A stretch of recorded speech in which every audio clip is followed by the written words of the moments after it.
சற்று முன்பு கிடைத்துள்ள முக்கிய செய்தி, சட்டம் ஒழுங்கு சீர்கெட்டு போதைப் பொருட்களால் இளைஞர்களின் எதிர்காலம் சீரடைந்து வருகிறது என்று தாவேக தலைவர் விஜய் குறிப்பிட்டிருக்கிறார். இது தொடர்பான அறிக்கை ஒன்றை அவர் வெளியிட்டிருக்கிறார். திருத்தணியில் வடமாநில இளைஞர் தாக்கப்பட்டதை சுட்டிக்காட்டி தாவேக தலைவர் விஜய் கண்டனத்தை பதிவு செய்திருக்கிறார். இளைஞர்களின் எதிர்காலம் சீரழிந்து வருகிறது என்றும் அவர் குறிப்பிட்டிருக்கிறார்.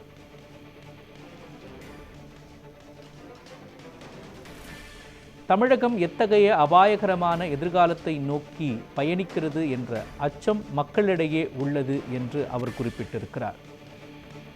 இளைஞர்களின் எதிர்காலம் சீரழிந்து வருகிறது என்று தாவேக தலைவர் விஜய் குறிப்பிட்டிருக்கிறார். சட்டம் ஒழுங்கு சீர்கெட்டு போதை பொருட்களால் இளைஞர்களின் எதிர்காலம் சீரழிந்து வருகிறது என்று தாவேக தலைவர் விஜய் குறிப்பிட்டிருக்கிறார்.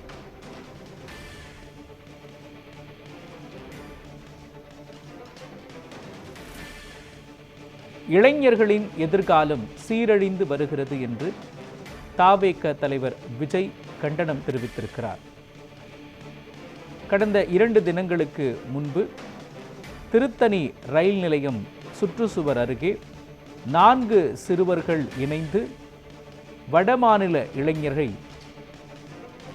கத்தியால் தாக்கினார்கள். இதனால் பலத்த காயமடைந்த அந்த வடமாநில இளைஞர் திருவள்ளூர் அரசு மருத்துவமனைக்கு கொண்டு செல்லப்பட்டு தற்பொழுது ராஜீவ்காந்தி அரசு பொது மருத்துவமனையில் சிகிச்சை பெற்று வரக்கூடிய சூழலில்